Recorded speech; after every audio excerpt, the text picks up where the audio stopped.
Oke, sudah ada berapa yang bergabung ini? Mbak Idawara, selamat sore. Mbak Leni, Mbak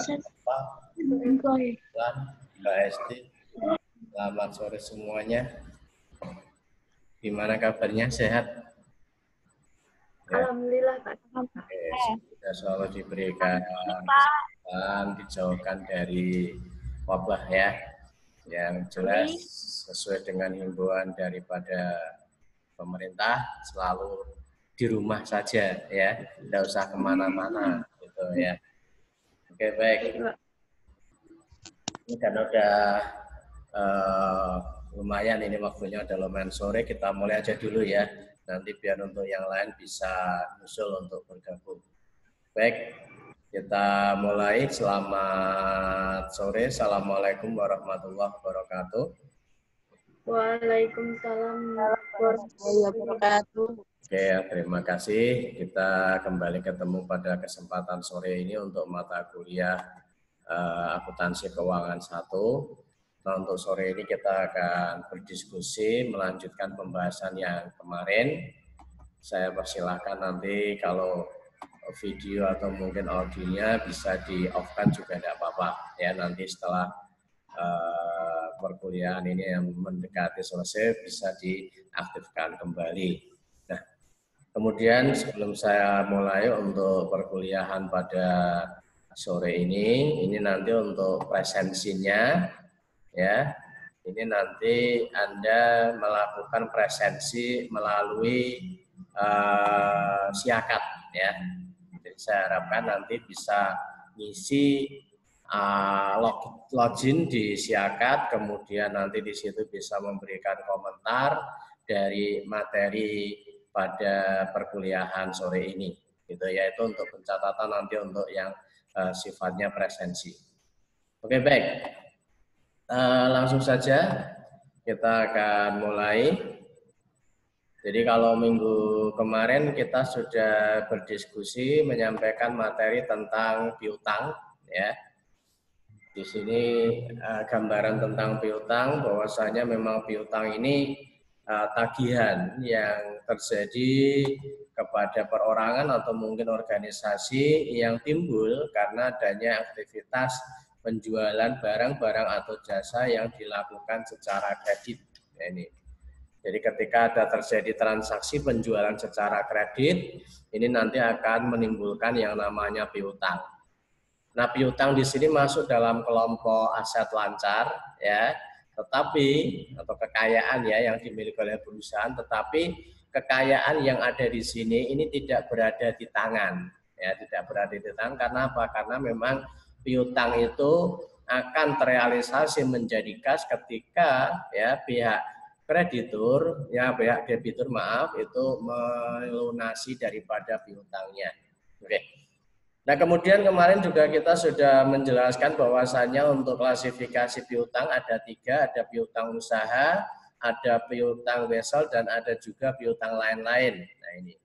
Kemudian di sini dalam proses yang berkaitan dengan penghapusan piutang, ini ada 2 macam metode yang bisa digunakan. Ada metode penyisihan dan juga metode penghapusan langsung. Oke. Nah, kemarin di sini jurnal yang kita gunakan untuk mencatat daripada transaksi yang berkaitan dengan penghapusan piutang, baik menggunakan metode penyisihan maupun metode langsung, di situ sudah bisa kita bedakan. Oke, baik.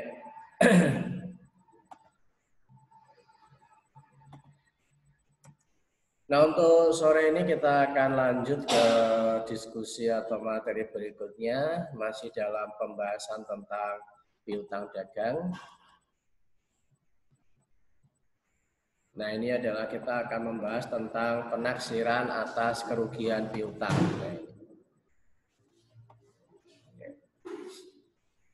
Jadi pada minggu lalu di sini bahwasanya memang perusahaan ketika akhir periode ini perlu melakukan penyesuaian dengan menyusun jurnal penyesuaian atas saldo piutang yang dimiliki oleh perusahaan. Nah, penyesuaian di sini itu dilakukan dengan cara yaitu menghapus, ya, melakukan penghapusan akas piutang yang memang punya potensi tidak tertagih. Nah, di sini ada dua metode di dalam proses penghapusan sebagaimana yang kemarin sudah kita diskusikan bareng ya, ada metode dicadangkan dan metode langsung. Nah, kemudian ketika kita ya menaksir berapa sih tingkat kerugian piutang yang memang punya potensi tidak tertagih, maka di sini kita bisa melakukannya. Nah, ini. Jadi kita penaksiran kerugian atas piutang.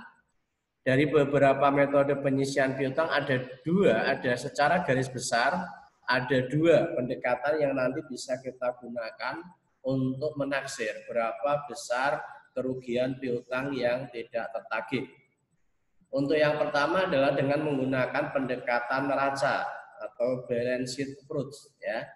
Ini kemudian yang kedua adalah dengan menggunakan pendekatan laba rugi atau income statement approach. Nah, ini adalah dua metode yang nanti bisa kita pilih salah satu di dalam penentuan berapa tingkat kerugian piutang yang kita catat, ya, ini. Jadi itu. Nah, baik. Kemudian di sini penaksiran saldo metode saldo piutang ini ya dengan menggunakan saldo piutang ini biasa juga disebut dengan pendekatan neraca tadi ya. Jadi piutang yang diperkirakan tidak dapat ditagih ini merupakan disebut juga dengan penyisian piutang yang diragukan. Nah, ini ada beberapa metode ya yang nanti bisa kita gunakan ya, ada beberapa metode untuk mencatat besarnya penyisian piutang yang diragukan. Yang pertama di sini adalah penyisian piutang diragukan ditetapkan sebesar persentase tertentu dari saldo piutang. Nah, ini. Jadi ini adalah untuk metode yang pertama untuk penyisian piutang dengan menggunakan pendekatan saldo piutang atau pendekatan neraca. Jadi menyisihkan berapa kira-kira piutang yang tidak tertagih itu dengan menggunakan persentase tertentu, ya. Persentase tertentu atas piutang yang tidak tertagih. Ya, ini. Jadi ini tentunya sepenuhnya menjadi kewenangan daripada manajer kira-kira berapa sih persentase daripada piutang-piutang yang memang punya potensi tidak tertagih. Ini. Kemudian yang kedua ini adalah penyisian piutang diragukan ini dinaikkan dengan persentase tertentu dari saldo piutang. Nah, ini. Jadi N persentase dikalikan dengan saldo piutang. Oke. Baik, nah untuk lebih jelasnya mungkin di sini perlu kita ilustrasikan dalam bentuk contoh soal ya. Ini. Oke, contoh. Ini selamat bergabung yang baru saja bergabung ini ya. Oke. Terima kasih sudah bergabung. Baik, ini contoh pada tanggal 31 Desember 2010, ini perkiraan saldo piutang pada neraca ini menunjukkan 5 juta. Kemudian dari saldo piutang 5 juta tersebut, ini ditetapkan kerugian ya sebesar 2% dari saldo piutang. Sehingga di sini penyisian piutang yang telah ada ini sebesar 25.000. Nah, dari sini tentunya analisisnya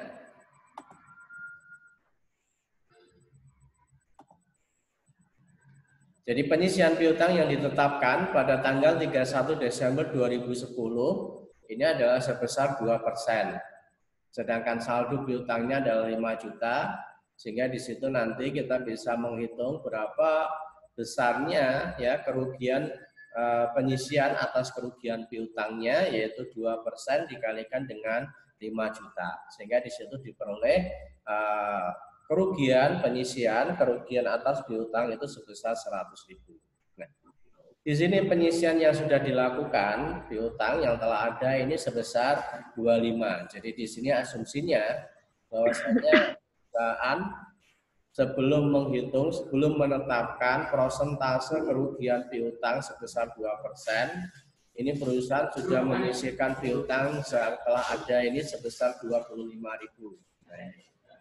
Nah, sehingga di sini untuk kerugian piutang ini adalah 75.000. Nah, sehingga di sini untuk jurnal yang nanti bisa kita gunakan untuk mencatatnya ya, kerugian piutang pada cadangan kerugian piutang sebesar 75.000. Nah, tapi di sini tentunya ya akan berbeda kalau misalkan perusahaan sebelumnya tidak melakukan penyisian atas piutang terlebih dahulu. Kalau perusahaan tidak melakukan penyisian atas piutang terlebih dahulu, maka di sini nanti proses pencatatan untuk penyisian kerugian piutang sesuai dengan persentase 2% dari 5 juta yaitu 100.000. 100.000. Oke ya? Iya, paham Pak. Baik, ini contoh untuk memberikan gambaran ilustrasi bagaimana proses penentuan berapa besar kerugian piutang yang bisa disisihkan oleh perusahaan. Oke, nah selanjutnya di sini, ya ini, yaitu berkaitan dengan penentuan dari jumlah penjualan. Kalau tadi adalah dari jumlah piutang, ya. Kalau ini adalah dari jumlah penjualan.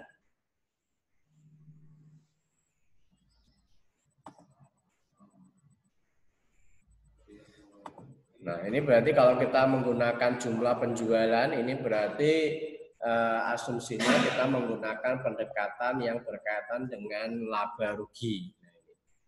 Jadi dasar perhitungan adalah jumlah penjualan dalam periode yang bersangkutan. Ini tentunya fokusnya adalah pada penjualan kredit, ya, karena memang piutang di sini timbul karena adanya transaksi penjualan kredit. Sedangkan untuk penjualan secara tunai berarti tidak dilibatkan, ya. Jadi makanya perusahaan harus bisa mengklasifikasikan, ya, ada informasi penjualan kredit dipisah dengan penjualan tunai. Nah, jadi dasar perhitungannya adalah jumlah penjualan dalam periode yang bersangkutan. Nah, ini kita lihat N persentase dikalikan dengan jumlah penjualan kredit. Nah, ini. Contoh langsung saja di sini ya. Selama tahun 2010 penjualan kredit berjumlah 100 juta. Nah, taksiran kerugian piutang di sini diperkirakan 1%. Jadi dari transaksi penjualan secara kredit selama tahun 2010 itu sebesar 100 juta, maaf, dan di situ ditaksir ada 1% yang memang di situ punya potensi untuk tidak tertagih, sehingga ini ditaksir sebagai bentuk kerugian yang dialami oleh perusahaan. Nah, oke. Nah, dari sini kita bisa menghitung berapa sih nilai kerugian piutang dari persentase 1%, maka kita bisa langsung saja ya di sini ya. Jadi nilai kerugiannya adalah 1% dikalikan dengan 100 juta, jadi sama dengan 1 juta. Nah ini, jadi di situ tampak. Berarti di sini taksiran daripada kerugian piutang ini sama ya apa sebesar 1 juta. Kita peroleh dari persentase. Nah, mungkin di sini ada pertanyaan 1% itu dari mana gitu ya, atau mungkin tadi sebelumnya 2% itu dari mana.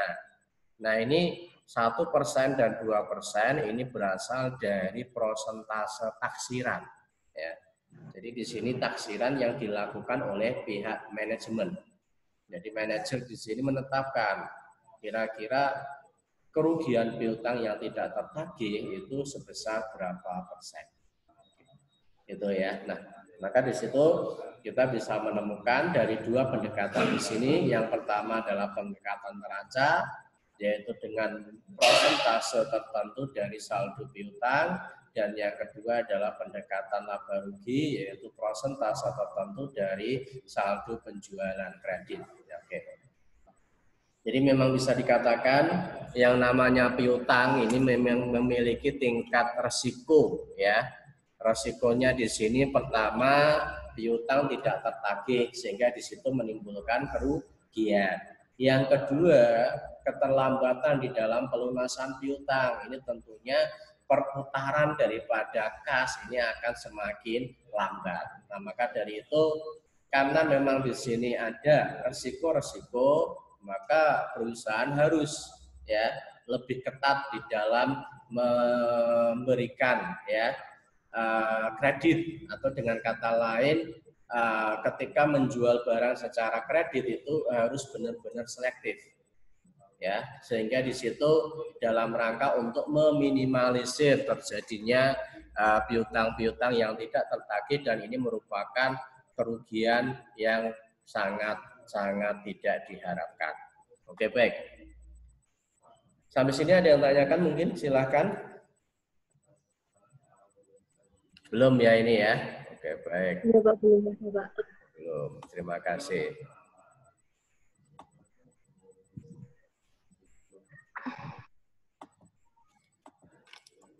Nah, selanjutnya di sini kita masuk ke penaksiran dengan analisa umur piutang. Jadi kalau tadi penaksiran daripada kerugian piutang itu didasarkan atas persentase tertentu dari saldo piutang dan juga persentase tertentu dari saldo penjualan kredit. Nah, ini untuk selanjutnya adalah penaksiran dengan analisa umur piutang. Jadi seperti yang kita ketahui bersama bahwasanya dalam rangka agar supaya piutang-piutang yang ada ini bisa ini tertagih, maka di situ tentunya ada jatuh tempo, tanggal jatuh tempo, masa jatuh tempo yang memang ditetapkan oleh perusahaan. Tujuannya apa? Tujuannya agar supaya nanti piutang itu bisa terbayarkan tepat waktu. Nah, ini bahkan sebagian perusahaan ada juga yang memberikan semacam diskon, potongan atas piutang yang memang dibayarkan lebih awal dari tanggal jatuh tempo. Hal ini sebagai bentuk stimulus agar supaya piutang-piutang yang dimiliki oleh perusahaan ini bisa terbayarkan. Oke. Namun demikian di sini tentunya ya tingkat resiko daripada kerugian piutang itu selalu ada. Nah, sehingga di sini ada salah satu pendekatan yang nanti bisa digunakan untuk menaksir atas kerugian piutang, yaitu dengan menggunakan analisa umur piutang. Jadi masing-masing piutang yang dimiliki oleh perusahaan itu memiliki umur piutang yang berbeda-beda. Nah, ini tentunya disesuaikan dengan tanggal jatuh tempo untuk masing-masing piutang. Jadi sebagai contoh misalkan saja saya pemilik perusahaan ya, saya sebagai perusahaan gitu aja lah. Saya sebagai perusahaan PTX. Di sini ada piutang-piutang yang saya miliki. Debitur A punya piutang ke saya, debitur B punya piutang ke saya, debitur C punya piutang ke saya. Nah, dari 3 debitur ini ternyata untuk jatuh tempo daripada piutang masing-masing itu berbeda. Ada yang jatuh temponya hanya 1 bulan, ada yang jatuh temponya 2 bulan, mungkin ada yang jatuh temponya 3 bulan. Nah, jatuh tempo 1 bulan, jatuh tempo 2 bulan, jatuh tempo 3 bulan ini yang dimaksud dengan umur piutang. Nah, sehingga di situ nanti kita bisa melakukan analisa, dan ini banyak ya analisa digunakan karena apa? Karena memang lebih lebih realistis ya. Ketika piutang ini kok sudah mendekati ya umur piutang atau jatuh temponya atau mungkin sudah lewat. Nah, ini kan tentunya potensi untuk tidak tertagih itu tentunya lebih besar dibandingkan dengan masa jatuh tempo yang masih jauh. Nah, ini. Nah, di sini ya di dalam proses analisa umur piutang ini melakukan pengelompokan piutang-piutang yang belum jatuh tempo dan yang sudah jatuh tempo. Nah, ini prosesnya. Jadi piutang ini diklasifikasikan, ya, dikategorikan mana yang sudah jatuh tempo, mana yang belum jatuh tempo. Kalau yang belum jatuh tempo jelas ini potensi untuk membayar masih bisa diharapkan. Tetapi kalau yang sudah jatuh tempo ini tentunya zona merah. Kalau sekarang lagi populer ya. Nah, ini. Dalam zona merah dalam artian apa? Karena di situ ada potensi piutang tersebut tidak tertagih. Nah, ini. Itu harus dibedakan. Kemudian selanjutnya menyusun tabel analisa piutang yang jatuh tempo, yang belum jatuh tempo. Nah, ini. Jadi kalau tadi ya kita sudah membedakan mana yang sudah jatuh tempo, mana yang belum, kemudian itu kita susun dalam tabel untuk memudahkan di dalam proses analisa lebih lanjut. Nah, ini. Jadi kita susun dalam tabel. Nah, ini. Nah, kemudian baru kita menyusun perhitungan kerugian piutang. Jadi kalau kita susun dalam tabel kan jelas nanti klasifikasi yang sudah jatuh tempo dan yang belum jatuh tempo. Nah, yang belum jatuh tempo ini pun juga nanti bisa kita klasifikasikan lagi ya. Umur didasarkan atas umur piutangnya. Ada yang mungkin kurang dari 1 bulan, ada yang lebih dari 1 bulan, kurang dari 2 bulan, ada yang 2 bulan sampai dengan 3 bulan. Nah, ini kan tentunya memiliki prosentase kerugian yang berbeda, tingkat kerugian yang berbeda. Nah, itu gambarannya.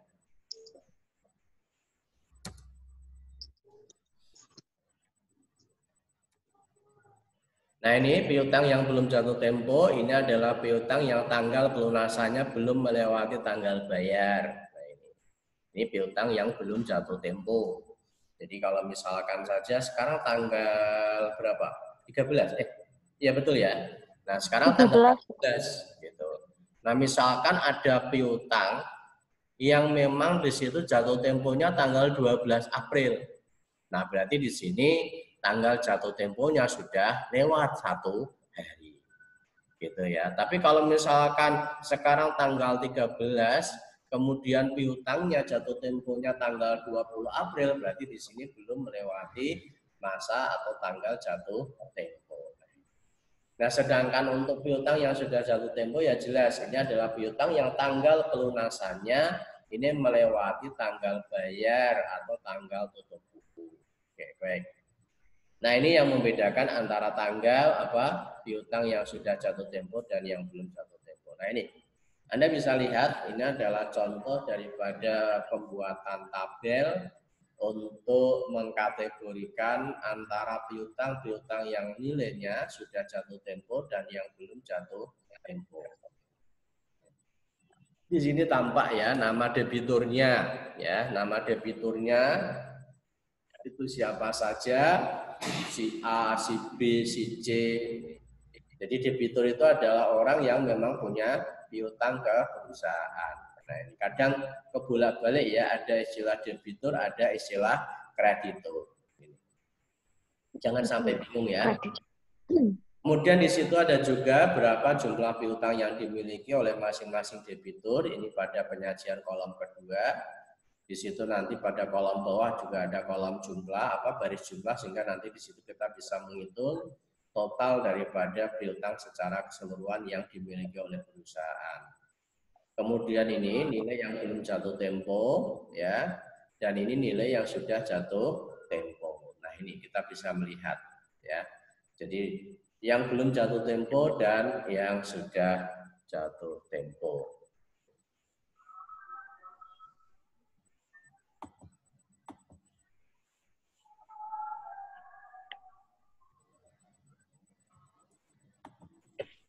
Oke, ini contoh bagaimana proses penyusunannya. Jadi di sini kalau untuk yang nilai yang sudah jatuh tempo nanti bisa kita kategorikan lagi 1 sampai 30 hari berapa, kemudian 31 sampai 60, kemudian di atas 60. Nah, ini. Jadi sehingga nanti kita lebih selektif lagi. Baik. Nah, ini contoh ya untuk menggambarkan bagaimana untuk tabel yang bisa kita gunakan untuk menganalisa didasarkan atas umur piutang ya. Jadi di situ untuk nama debiturnya ada Tuan A. Di sini jumlah piutangnya 600.000. Nilai yang belum jatuh tempo 300.000, yang sudah jatuh tempo 300.000 di atas 60 hari. Nah, ini ya. Ini berarti kan di sini nilai yang belum jatuh tempo ini adalah nilai yang belum dibayarkan tetapi belum jatuh tempo, tetapi ini belum dibayarkan tetapi sudah melewati sebesar ini melewati 2 bulan ya, ini ya 60 hari. Kemudian di sini ada tuan B, jumlah piutangnya 500. Tetapi ternyata di sini sudah jatuh tempo antara 1 sampai dengan 30 hari. Kemudian tuan C di sini ada 600.000, ini juga sama ya. Yang 200.000 ini adalah 1 sampai 30, sedangkan yang 3 1 sampai 60 ini adalah 400. Tuan D juga demikian, kemudian tuan E. Nah, dari sini kita bisa melihat ya dalam tabel ini bahwasanya untuk jumlah piutang secara keseluruhan yang dimiliki oleh perusahaan adalah sebesar 2.400.000. Kemudian dari nilai yang belum jatuh tempo itu sebesar 300.000. Sedangkan untuk nilai yang sudah jatuh tempo ini kita bisa melihat antara 1 sampai dengan 30 hari 700. Ini yang sudah jatuh tempo. 31 sampai 60 hari 800, ini berarti sudah lewat. Di atas 60 hari atau di atas 2 bulan itu 600. Dari sini kan kita tentunya bisa menganalisa, dan tentunya nanti kita juga bisa memberikan prosentase tertentu dari piutang-piutang tersebut. Jadi istilahnya di sini bisa kita katakan kita membuat semacam pemetaan, ya. Kita petakan kira-kira piutang-piutang yang memang yang belum jatuh tempo dan yang sudah jatuh tempo. Nah, oke. Jadi di sini kalau kita lihat ya, ini adalah contoh saja ya, ilustrasi, tetapi nanti tentunya bisa kita terapkan. Ya semoga aja kalau yang namanya piutang bisa segera tertagih gitu ya. Nah, di sini ini adalah satu contoh bagaimana untuk penetapan prosentase atas kerugian piutang. Jadi ini belum jatuh tempo 2%. Ini kalau yang misalkan jatuh temponya sudah jatuh tempo sampai 100 sampai dengan 30 hari itu 5%. Kemudian yang jatuh tempo 31 sampai 60 hari 10%, dan yang di atas 60 hari ini 25%. Nah, jadi prosentase di sini kalau kita melihat semakin besar ya jatuh temponya ini lewat, ini maka prosentase daripada tingkat kerugiannya juga semakin besar. Jadi ini merupakan bentuk optimisme, walaupun mungkin di sini ada beberapa piutang yang memang sudah lewat jatuh tempo, tetapi di sini di dalam proses penetapan besarnya kerugian piutang itu kita buat prosentase tertentu, ya tidak 100%. Oke. Ini ya. Nah, prosentase ini tentunya juga sama seperti tadi pada contoh ilustrasi yang sebelumnya, prosentase piutang maupun prosentase penjualan. Jadi di sini adalah merupakan taksiran yang dilakukan oleh manajer. Oke.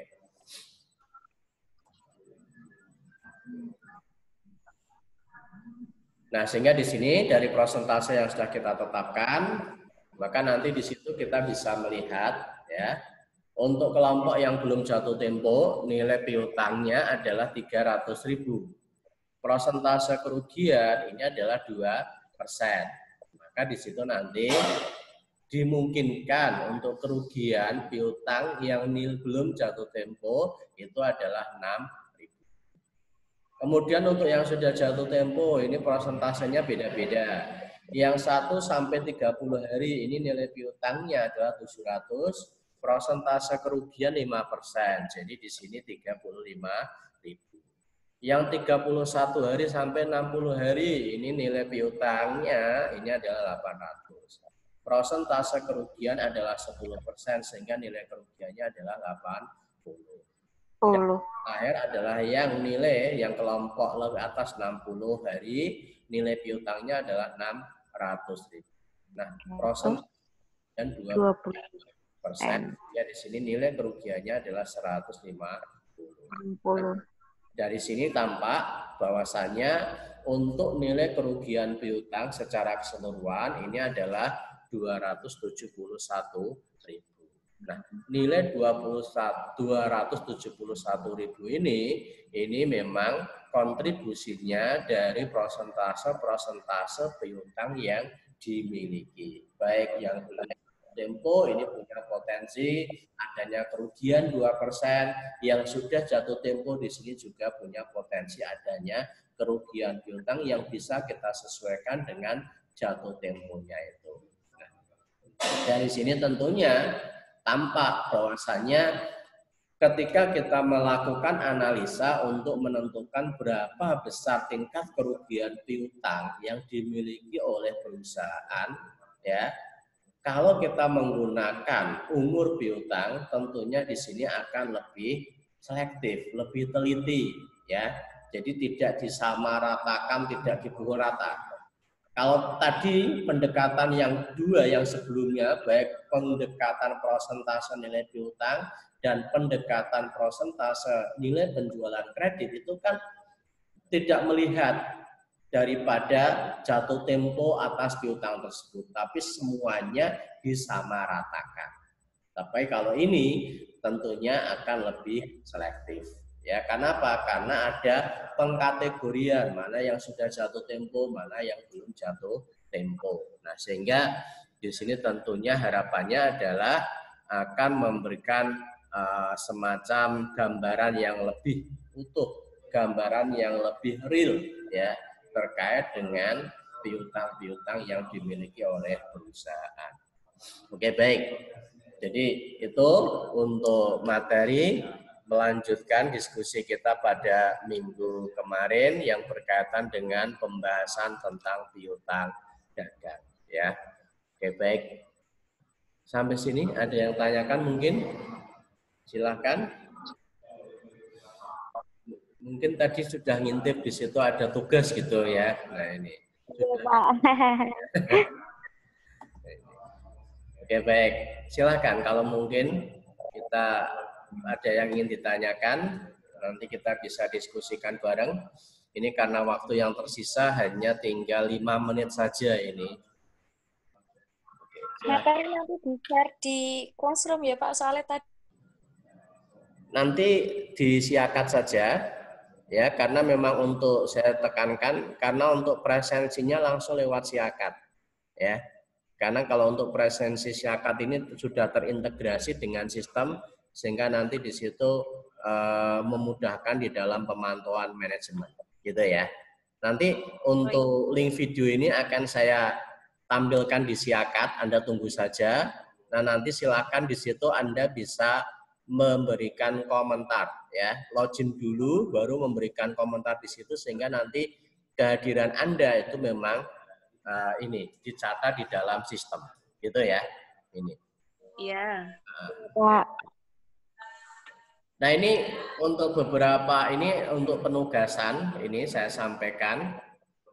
Ini ada berapa soal ini? 1, 2, 3 kalau nggak salah. Oh, 2 soal saja, 2 soal kok ya. 2 soal ini. Jadi ini kalau misalkan soal 1 ini diketahui informasi sebagai berikut, nilai penjualan kotor sebesar ini. Nah, returnya dan potongan penjualan ini, taksiran nilai kerugian sebesar 15% dari piutang.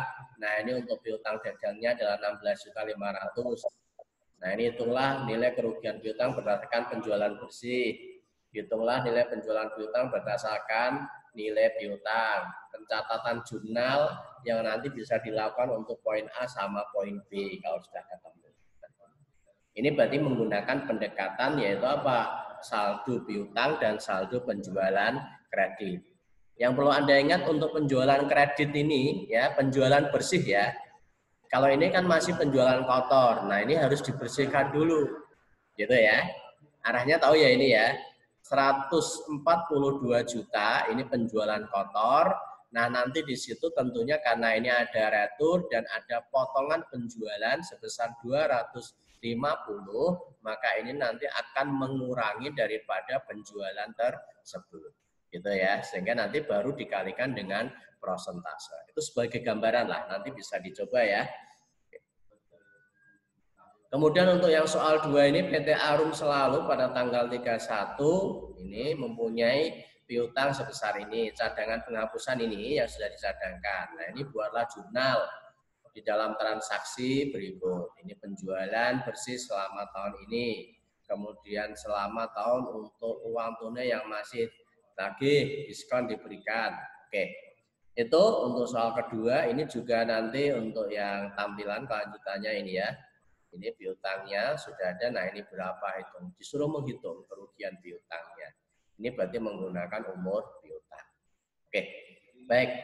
Untuk materi sebetulnya ini sudah saya share pada pertemuan yang lalu karena ini untuk presentasi pada sore ini kita melanjutkan presentasi yang minggu lalu. Sehingga nanti Anda bisa melihat di link minggu yang kemarin. Ya, nanti saya linkkan untuk yang pertemuan ini adalah yang berkaitan dengan video. Oke, baik. Ada yang tanyakan mungkin silakan.